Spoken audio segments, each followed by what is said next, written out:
In the quiet suburban streets of Millbrook Heights, where manicured lawns stretch endlessly and white picket fences frame picture-perfect homes, love stories are supposed to have happy endings. Children ride bicycles down tree-lined streets while neighbors wave from their porches, and police officers are the heroes who keep everyone safe. But sometimes, the most dangerous predator is the one wearing a badge. This is the story of Officer Marcus Reed and Olivia Chun, a love story that began with promises of forever and ended with a Facebook livestream that would expose the darkest secrets hiding behind a police uniform. What started as a fairy tale romance would become a nightmare that shocked a community and revealed how manipulation, control, and betrayal can turn love into something deadly. It was October 2019 when Marcus Reed first spotted Olivia Chun across the crowded cafe near the university campus. At 32, Marcus cut an impressive figure 6'2" with broad shoulders, perfectly pressed uniform, and the kind of confident smile that made people feel safe. He'd been with the Millbrook Heights Police Department for 8 years, steadily climbing the ranks with commendations for bravery and community service. Olivia, 26, was everything Marcus thought he wanted. A graduate student in social work with kind eyes and an infectious laugh, she volunteered at the local animal shelter and tutored underprivileged kids on weekends. Her long black hair caught the afternoon sunlight as she studied at her corner table, completely absorbed in her textbooks about trauma counseling and victim advocacy subjects that would prove tragically prophetic.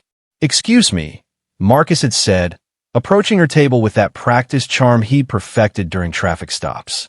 "I couldn't help but notice you're studying social work.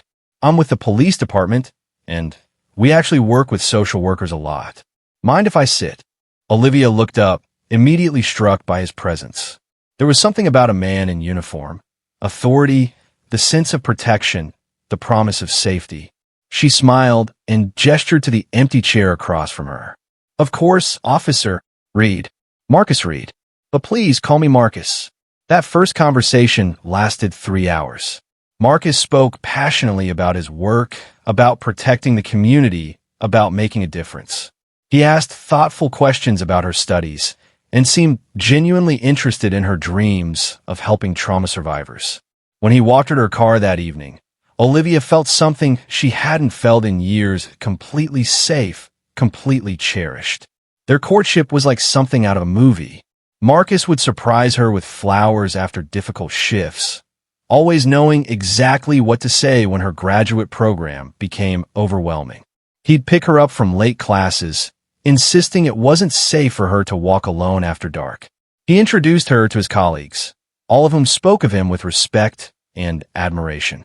"Marcus is one of the good ones," his partner, Officer Jenny Santos, had told Olivia at a department barbecue. "Solid, dependable. You're lucky to have found him." Within 6 months, Olivia had moved into Marcus's modest 2-bedroom house on Elm Street. The neighborhood was perfectly quiet, safe, filled with young families and retirees who waved when Marcus drove by in his patrol car. To everyone who knew them, Marcus and Olivia were the golden couple. He was the protector, she was the nurturer. They talked about marriage, about children, about growing old together on their front porch. But love, as Olivia would learn, can be a mask that hides the most dangerous truths. The first red flag was so subtle that Olivia almost missed it entirely. It was a Tuesday evening in April 2020, just as the world was shutting down due to the pandemic. Olivia had been video calling with her best friend Sarah, laughing and catching up while Marcus worked a late shift. When he came home and saw her still on the call, his entire demeanor shifted. "Who are you talking to?" he asked, his voice carrying an edge she'd never heard before. "Just Sarah," Olivia replied, ending the call quickly. "We were just at this hour? What's so important that it couldn't wait until tomorrow?" Something cold settled in Olivia's stomach. "Nothing important. We were just catching up." Marcus's expression softened immediately, as if a switch had been flipped. He crossed the room and kissed her forehead gently. "I'm sorry, baby. Long day. I just worry about you, you know? With everything going on in the world, I feel like I need to protect you from everything. Even friends who might not have your best interests at heart." The comment about Sarah stung, but Olivia pushed it aside. Marcus was stressed, overworked, dealing with the chaos of policing during a pandemic. Everyone was on edge, but the incidents began to multiply. Marcus would question why she needed to go to the grocery store so often. "I can pick up whatever you need."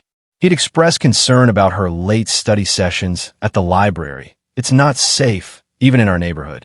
He'd suggest she didn't need to see Sarah so frequently. "You spend more time with her than with me." Each concern came wrapped in love, in protection, in what seemed like genuine care. And Olivia, who had studied the psychology of abusive relationships in her graduate program, somehow couldn't see what was happening to her own life. The isolation was so gradual, so gentle, so perfectly disguised as devotion that she didn't recognize the cage being built around her until the door had already closed. By the summer of 2020, Olivia's world had shrunk considerably. She completed her graduate program online, had taken a remote position with a victim advocacy organization, and rarely left the house except for essential errands, always with Marcus's knowledge, and usually with his accompaniment. Her friends began to drift away, tired of canceled plans and short conversations. Her family, who lived 3 states away, received increasingly brief and infrequent calls. "I'm just busy with work and settling into this new relationship," she'd tell her sister during their monthly check-ins.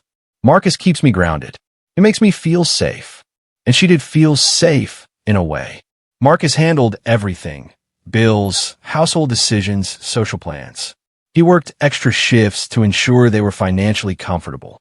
He installed a security system, changed the locks, made their home a fortress against the outside world.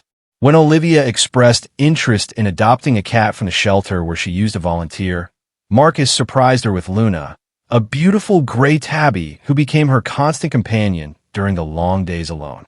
But safety, Olivia was beginning to learn, could be another word for prison. The first time Marcus went through her phone, he had a perfectly reasonable explanation. "I think I saw a suspicious car in the neighborhood earlier," he said, scrolling through her contacts and messages.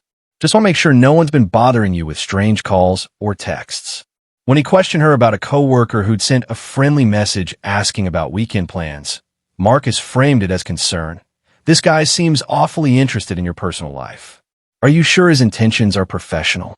When he suggested she deactivate her social media accounts because "there are too many creeps online, and I can't always be here to protect you," Olivia complied without argument. After all, she barely used Facebook or Instagram anymore anyway.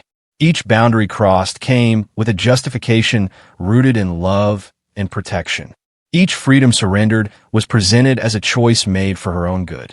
And Olivia, isolated and increasingly dependent on Marcus for social connection and validation, began to lose sight of where love ended and control began.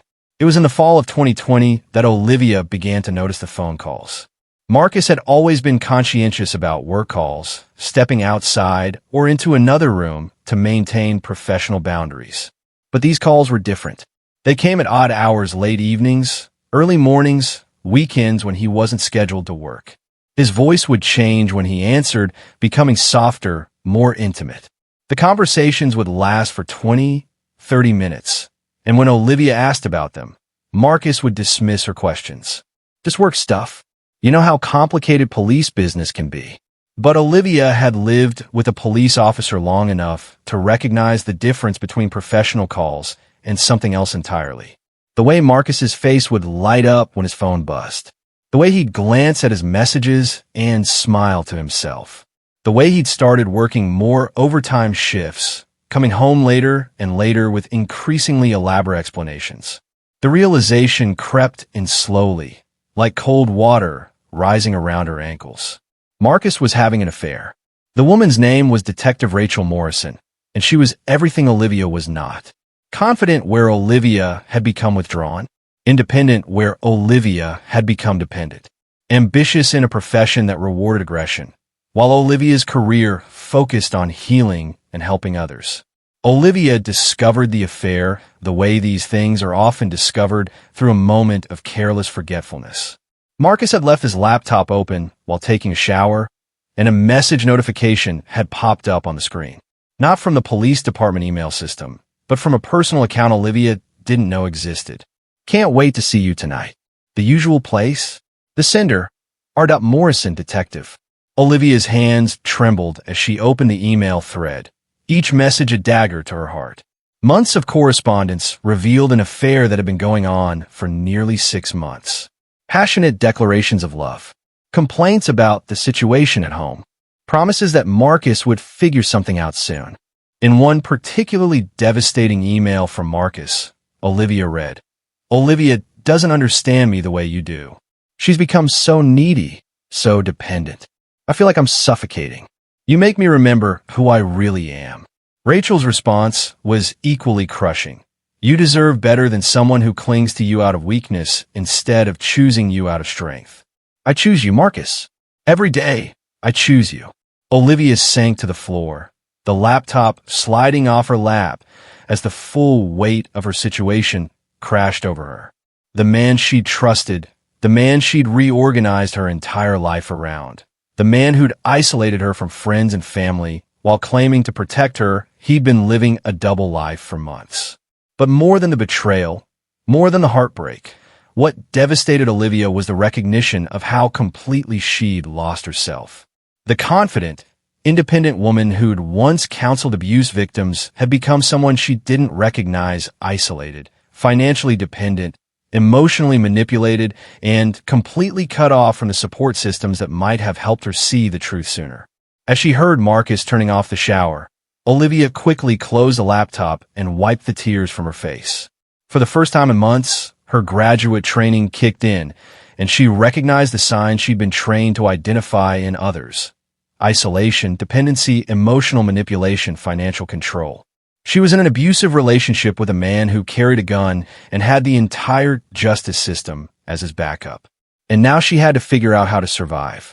The days following Olivia's discovery of Marcus's affair were a masterclass in psychological torture, though she was the only one who knew the performance was taking place.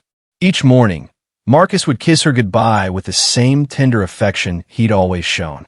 He'd text throughout the day with sweet messages and reminders to eat lunch. He'd come home with her favorite takeout, ask about her work, curl up beside her on the couch to watch their shows. To any observer, they were the same loving couple they'd always appeared to be. But Olivia now saw everything through the lens of truth. The phone calls he took in private weren't work emergencies. They were conversations with Rachel. The extra shifts he'd been picking up weren't about dedication to duty. They were covered for rendezvous at hotels and her apartment. The gentle possessiveness she'd once interpreted as love was revealed as what it had always been: control. "You seem distant lately," Marcus observed one evening in November, his arm draped casually around her shoulders as they watched the news. "Everything okay?" Olivia forced herself to lean into his embrace, to maintain the facade while her skin crawled at his touch. "Just tired. Work's been overwhelming." "You know you don't have to work so hard, right?" Marcus said, pressing a kiss to the top of her head. "I make enough to support us.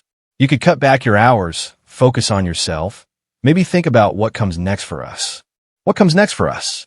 The words that once would have filled her with hope now sounded like a threat. Because Olivia was beginning to understand that Marcus's vision of their future was one where she became even smaller, even more dependent, even more isolated, while he continued his double life with impunity. "I like my work," Olivia replied carefully. "It makes me feel useful." "Of course it does. I'm just saying you have options." But Olivia realized she had fewer options than she'd thought. Over the course of their relationship, Marcus had systematically dismantled her support network, her independence, her sense of self. Her savings had dwindled as she'd contributed to household expenses while Marcus saved for their future. Her friendships had atrophied from neglect and cancellations. Her family was states away and increasingly distant. Marcus was a police officer in a small community where everyone knew him, respected him, and trusted him. Who would believe her word against his? Who would take seriously the claims of emotional abuse from a man who was viewed as a pillar of the community? It was during one of Marcus's overnight shifts, which Olivia now knew he was spending with Rachel, that she began to formulate a plan. Not for confrontation, not for dramatic gestures, but for documentation and escape. She started small. Screenshots of Marcus's emails, saved to a cloud storage account he didn't know about. Records of his work schedule compared to the nights he claimed to be working overtime. Photos of receipts she found in his pockets for restaurants and hotels she'd never been to. She began reaching out tentatively to old friends, testing the waters to see if bridges could be rebuilt. A casual text to Sarah, "Hey, been thinking about you. How are things?" A longer email to her college roommate, "I know I've been MIA, but I'd love to catch up if you're free for a call." Most importantly, she started researching domestic violence resources, reading about emotional abuse and coercive control, learning about safety planning for women in relationships with law enforcement. The irony wasn't lost on her. She was preparing to escape from the very person who was supposed to protect people like her. The first person she confided in was Dr. Jennifer Walsh, a therapist who specialized in domestic violence and ran a support group for abuse survivors. Olivia had found her through the victim advocacy organization where she worked and scheduled a session under the guise of professional consultation. "I have a client," Olivia began carefully, sitting in Dr. Walsh's comfortable office overlooking a small garden. "She's in a relationship with a police officer. She's experiencing what I think is emotional abuse, but she's isolated and afraid no one will believe her." Dr. Walsh, a woman in her 50s with kind eyes and decades of experience, smiled gently. "Olivia, we can talk about your client if that feels safer for you right now. But I want you to know that whatever brought you here today, you're in a safe space." The facade crumbled immediately. Olivia broke down, 20 months of suppressed fear and confusion pouring out in great, shaking sobs. She told Dr. Walsh everything. The gradual isolation, the control disguised as protection, the affair, the growing fear that there was no way out. "What you're describing is absolutely abuse," Dr. Walsh said when Olivia had finished. "Emotional abuse, psychological manipulation, coercive control, these are real forms of domestic violence. And they're particularly insidious when the perpetrator is in law enforcement." "But he's never hit me," Olivia protested, the words Marcus had implicitly trained her to believe. "He says he loves me. He says he's protecting me." "Abuse isn't just physical violence," Dr. Walsh explained patiently. "And the fact that your partner carries a gun and has institutional authority makes your situation particularly dangerous. We need to help you develop a safety plan." Over the following weeks, Dr. Walsh helped Olivia understand the dynamics of her relationship, the gradual erosion of her autonomy, and the very real dangers she faced. Women who left abusive relationships faced the highest risk of violence in the weeks and months after separation. When the abuser was law enforcement, that risk multiplied exponentially. "He has access to information about you that most abusers don't," Dr. Walsh explained during one session. "Your address, your family's addresses, your employment information. He has institutional credibility that means people will believe his version of events over yours. And he has weapons training and legal authority that makes him particularly dangerous if he feels his control slipping." Olivia began to document everything more systematically. She saved money in small amounts, transferring tiny sums to an account Marcus didn't know about. She researched apartments in nearby cities, jobs that would allow her to start over somewhere safe. She began strengthening connections with friends and family, carefully rebuilding the support network Marcus had worked so hard to dismantle. But she also began to understand that knowledge of his affair might be her only leverage, her only protection. If Marcus knew she could expose him, would he be less likely to escalate? Or would the threat of exposure make him more dangerous? The decision to confront Marcus wasn't planned.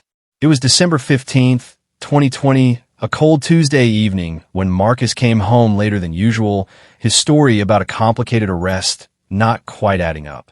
Olivia watched him shower, watched him check his phone with that familiar secret smile, watched him lie to her face with practiced ease. "How's Rachel?" she asked quietly as he settled into bed beside her. Marcus froze, his entire body going rigid. For a long moment, the only sound in the room was the hum of the heater and the distant sound of traffic on the main road. "What did you say?" Olivia's heart was pounding so hard she was certain he could hear it, but her voice remained steady. "Rachel Morrison, your partner, your girlfriend. How is she?" The silence stretched between them, heavy with the weight of 20 months of lies finally exposed. When Marcus finally spoke, his voice was different, colder, more calculating, stripped of the warmth he'd always shown her. "How long have you known?" "Long enough." Marcus sat up slowly, and for the first time since she'd known him, Olivia felt physically afraid. There was something in his posture, in the set of his shoulders, that reminded her he was trained in combat, that he carried weapons, that he knew how to hurt people. "What do you want?" he asked finally. It was such an odd question, so transactional, that it took Olivia a moment to respond. "I want you to be honest with me. I want to understand how long this has been going on. I want to know what happens next." "What happens next?" Marcus repeated, his voice taking on a tone she'd never heard before, flat, emotionless, almost clinical, "is that you're going to forget about this conversation. You're going to forget what you think you know. And you're going to remember that you have a good life here, that I take care of you, that you have no idea what's waiting for you out there if you decide to blow up everything we've built." The threat was subtle but unmistakable. Olivia felt every cell in her body screaming at her to back down, to apologize, to pretend she'd never seen those emails. But something else, maybe the months of therapy, maybe the reconnection with her own strength, maybe just the exhaustion of living a lie made her hold his gaze. "Is that a threat, Marcus?" "It's a reality check. You think you could just walk away from this? From me? You have no money, no friends, nowhere to go. Your family barely talks to you anymore. Your career is working with victims. What do you think happens to your credibility when people find out you've been making false accusations against a decorated police officer?" The words hit their target with surgical precision. These were her deepest fears, the ones that had kept her paralyzed for months. But hearing them spoken aloud somehow diminished their power. "So, I'm supposed to just pretend I don't know? Just keep living this lie while you continue your affair?" Marcus's expression shifted again, and suddenly he was the man she'd fallen in love with gently, concerned, almost pleading. "Olivia, baby, listen to me. What Rachel and I have, it's complicated. It's not what you think. I care about her. Yes, but what you and I have is real. It's our life, our home, our future." The whiplash between threat and tenderness was so jarring that Olivia actually felt nauseous. This was Marcus's true skill, not the physical intimidation, but the psychological manipulation. The ability to make her question her own perceptions, to make her feel crazy for believing the evidence of her own eyes. "I won't share you," Olivia said quietly. "I won't live like this anymore." Something dangerous flickered in Marcus's eyes. "Then what exactly are you planning to do about it?" In the aftermath of that confrontation, Marcus became a different person entirely, or perhaps, Olivia realized she was finally seeing who he'd always been beneath the carefully constructed facade. The next morning, he was gone before she woke up, leaving only a note on the kitchen counter. "Working a double shift. We'll talk more when I get home. Don't do anything stupid." But Olivia spent that day doing exactly what Marcus would consider stupid. She called Dr. Walsh and scheduled an emergency session. She transferred more money to her secret account. She researched domestic violence shelters in neighboring states. And she reached out to her sister Emma for the first time in months. "Liv." Emma's voice was surprised but warm when she answered the phone. "God, it's been forever. How are you?" The simple question broke something open in Olivia's chest. I think I'm in trouble." The conversation with Emma lasted 3 hours. Olivia found herself confessing everything. The isolation, the control, the affair, the growing fear that Marcus would never let her leave. Emma listened with the protective fury of an older sister and the practical mind of a corporate lawyer. "You need to get out of there," Emma said finally. "Not eventually. Now. Today. It's not that simple. He's a police officer, Em. He has resources, connections, and training. And I don't have anything anymore. No money, no friends, nowhere to go. You have me. You have a family. And you're stronger than you think you are." But strength, Olivia was learning, wasn't always enough when facing an opponent with institutional power and a badge. Marcus came home that night in what Olivia could only describe as a manic state. He was alternatively charming and menacing, affectionate and threatening, often within the same sentence. "I've been thinking about what you said last night," he began, sitting too close to her on the couch, his arm around her shoulders in a grip that felt more like a restraint than an embrace. "You're right. We need to be honest with each other. Complete transparency." He pulled out his phone and deleted Rachel's contact information in front of her, making a show of blocking her number. "There. It's done. No more secrets between us." But Olivia had learned to read the micro-expressions that crossed Marcus's face when he was lying. The slight tightening around his eyes. The way his jaw clenched almost imperceptibly. The performance was polished, but it was still a performance. "What about work?" she asked. "You'll still have to see her. I'm requesting a transfer. Different shift, different partner." She was a mistake. A moment of weakness. "But you're my future, Olivia. You're my home." The words should have brought relief.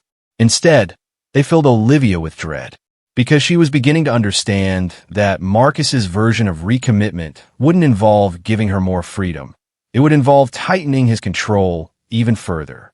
Over the following days, Marcus's behavior became increasingly erratic. He would leave for work, then return unexpectedly in the middle of the day, claiming he'd forgotten something or wanted to surprise her with lunch. He installed additional security cameras around the house, ostensibly for their protection, but positioned in ways that would track Olivia's movements. He began questioning her about everything: phone calls, emails, trips to the grocery store. When she mentioned speaking with Emma, he became agitated. "What did you tell her? Did you mention our private business?" "She's my sister, Marcus. We talk about everything." "Not everything. Some things are private between us. Family doesn't always understand what makes a relationship work." The implication was clear. Olivia's connection to her family was a threat to Marcus's control, and threats needed to be eliminated. It was during this period that Olivia made what would prove to be a fatal mistake. Desperate to reclaim some sense of agency in her own life, she reactivated her Facebook account. The social media platform she'd abandoned over a year ago felt like returning to a different world. Messages from friends she hadn't spoken to in months. Photos of lives that had continued without her. Invitations to events she'd missed, celebrations she'd been absent from. A whole existence that had moved on without her participation. But it also felt like a lifeline, a connection to the person she'd been before Marcus, a reminder that there was a world beyond the carefully controlled environment of their relationship. She started small, liking posts from college friends, commenting on her cousin's baby photos, sharing a few articles about her advocacy work. Nothing about her relationship, nothing that would alert Marcus to the growing distance between them. But Marcus noticed immediately. "I thought we agreed social media wasn't safe for you," he said that evening, his tone casual, but his eyes hard. "Too many predators, too many people who might want to hurt you. I'm just staying connected with family and friends. Nothing dangerous. Everything's dangerous when you don't understand the risks. I see what's out there, Olivia. I see what people are capable of. You live in this bubble where you think everyone has good intentions. So I'm supposed to just never talk to anyone, never have any connections outside of you." The question hung in the air between them, and Olivia realized she'd finally spoken aloud the truth they'd both been dancing around. Marcus wanted her completely isolated, completely dependent, completely under his control. "You have me," he said finally. "Isn't that enough?" It was January 3rd, 2021, when everything came crashing down. Olivia had spent New Year's Eve at home with Marcus, watching the ball drop on television while he worked on reports and fielded the mysterious phone calls that had resumed despite his promises. She'd begun to suspect that his transfer request was as fictional as his commitment to ending the affair. That morning, while Marcus was in the shower, his personal phone buzzed with a text message. The preview showed on the lock screen. "Rachel, can't wait to start the new year with you properly. Tonight can't come soon enough." Something inside Olivia snapped. Not the controlled anger of someone making a calculated decision, but the wild rage of someone who'd been pushed beyond their breaking point.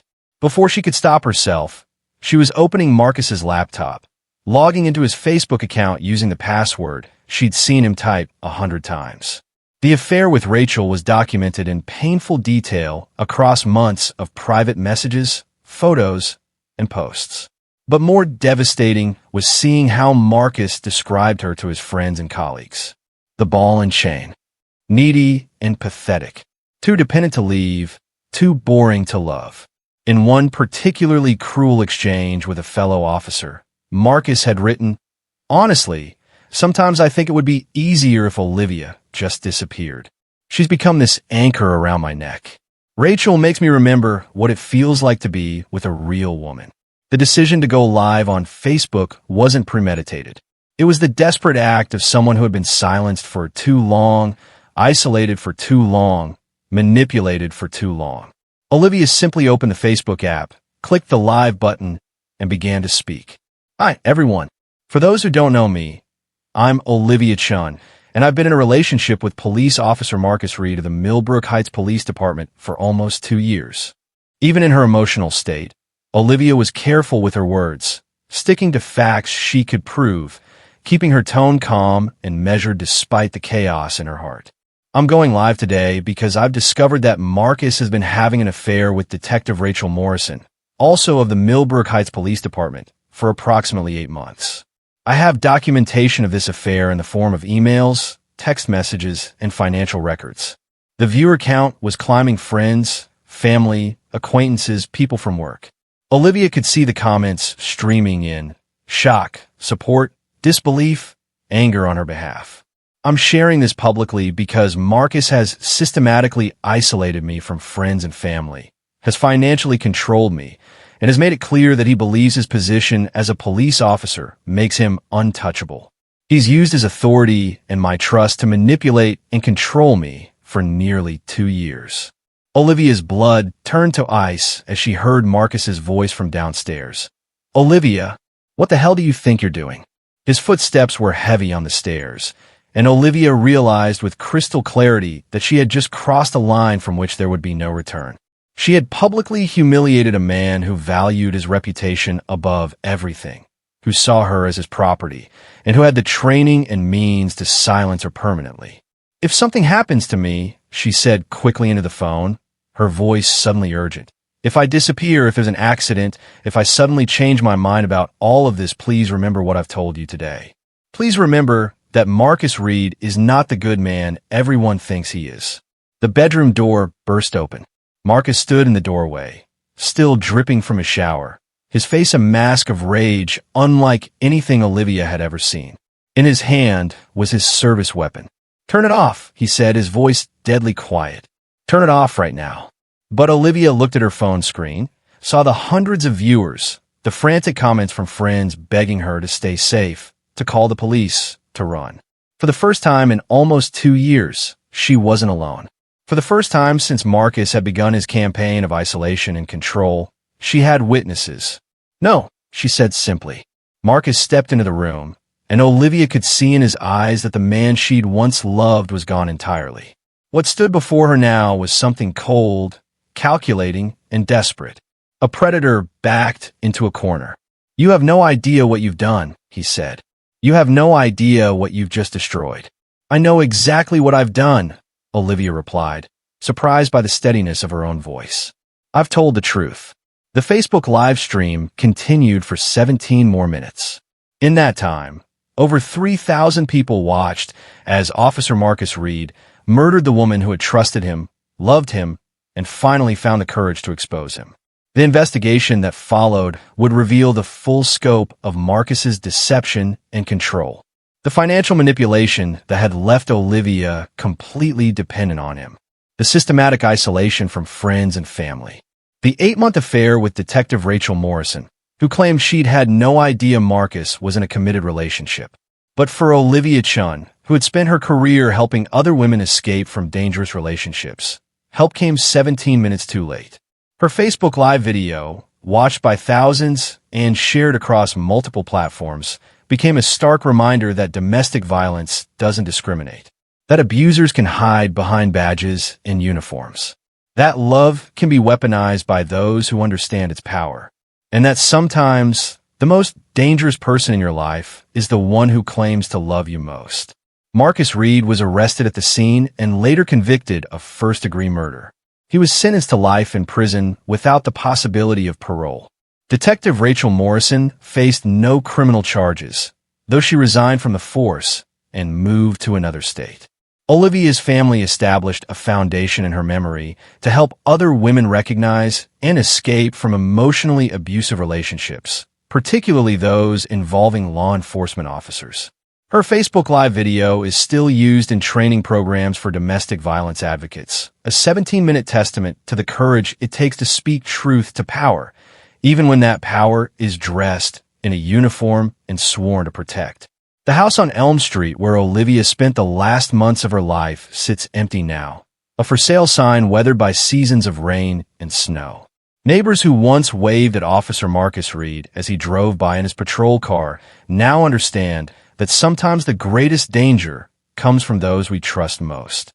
And Luna, the gray tabby cat that Marcus had given Olivia in what seemed like happier times, now lives with Olivia's sister Emma, a living reminder of a woman who found her voice too late, but whose final act of courage ensured that her story would not be forgotten. This is True Crime Vault, and we hope that by sharing Olivia's story, we can help others recognize the warning signs, find their voices, and seek help before it's too late. If you or someone you know is in an abusive relationship, please reach out to the National Domestic Violence Hotline at 1-800-799-7233. Help is available 24 hours a day, 7 days a week, and you're not alone. In the weeks following Olivia Chen's murder, the small community of Millbrook Heights struggled to reconcile the image of Officer Marcus Reed they thought they knew with the reality of what he had done. The Facebook Live video, viewed millions of times across various platforms, sparked national conversations about domestic violence, police accountability, and the unique dangers faced by women in relationships with law enforcement officers. Dr. Jennifer Walsh, the therapist who had worked with Olivia in her final months, became a vocal advocate for policy changes within police departments regarding domestic violence training and reporting. Olivia's case highlighted critical gaps in how we identify and address abuse within law enforcement families, Dr. Walsh told reporters. Officers receive extensive training on how to recognize domestic violence in the community, but very little education on the signs that a colleague might be an abuser. The Millbrook Heights Police Department faced intense scrutiny in the months following the murder. An internal investigation revealed that Marcus had received multiple complaints over the years of reports of excessive force during arrests, concerns from female colleagues about inappropriate behavior, and warnings from supervisors about his anger management issues. None of these red flags had resulted in serious disciplinary action or mandatory counseling. Detective Rachel Morrison's role in the tragedy remained a subject of controversy. While she maintained that she had no knowledge of the extent of Marcus's control over Olivia, text messages recovered during the investigation suggested otherwise. In several exchanges, Marcus had complained openly about Olivia's neediness and dependency, describing behaviors that any trained law enforcement officer should have recognized as potential signs of abuse. "I don't want to be the other woman," Rachel had written in one message. "But I also can't compete with someone who has so little going on in her life that she revolves entirely around you." The messages painted a picture of two law enforcement officers who, despite their professional training in recognizing abuse patterns, had chosen to view Olivia's isolation and dependency as character flaws rather than symptoms of systematic manipulation. Rachel Morrison left law enforcement entirely after Olivia's death, eventually moving to Oregon, where she now works as a private security consultant. She has never spoken publicly about her relationship with Marcus or the events leading to Olivia's murder. Perhaps the most powerful legacy of Olivia's story has been the Olivia Chen Foundation, established by her family 6 months after her death. The foundation provides resources specifically for women in abusive relationships with law enforcement officers, addressing the unique challenges they face when seeking help. Traditional domestic violence resources often don't account for the specific dangers faced by police families, explained Emma Chun, Olivia's sister and the foundation's director. When your abuser has access to weapons, legal authority, and institutional credibility, the traditional advice to call the police becomes meaningless or even dangerous. The foundation has funded research into domestic violence within law enforcement families, created specialized training programs for advocates and counselors, and established safe houses specifically equipped to protect women from abusers with police training and resources. Dr. Sarah Mitchell, a criminologist who has studied domestic violence in law enforcement families for over a decade, notes that Olivia's case illustrates several critical factors that make these relationships particularly dangerous. Police officers are trained in tactics of control, intimidation, and surveillance. They understand how the legal system works and how to manipulate it. They have access to weapons and know how to use them. And they benefit from what we call the blue wall of silence, the tendency for law enforcement to protect their own, even when they suspect wrongdoing. Statistics support Dr. Mitchell's concerns. Studies suggest that domestic violence occurs at rates significantly higher than the general population in law enforcement families, with some research indicating rates as high as 40% compared to approximately 10% in the general population.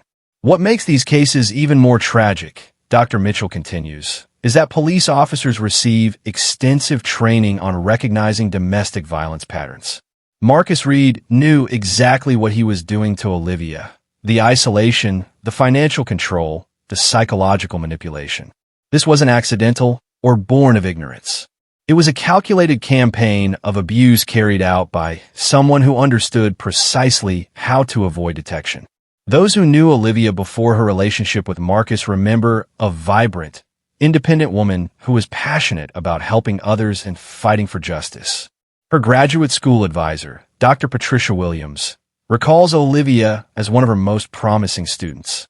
Olivia had a gift for connecting with trauma survivors, Dr. Williams remembered. She understood instinctively how to create safe spaces for people to share their stories. The irony that she couldn't recognize her own situation or felt unable to escape it speaks to how insidious psychological abuse can be. Sarah Martinez, Olivia's best friend from college, struggled with guilt for years after the murder. "I knew something was wrong," Sarah said in an interview with True Crime Vault. "Olivia had become so distant, so different from the woman I'd known. But Marcus seemed so perfect, so protective of her. I thought maybe I was jealous or overreacting.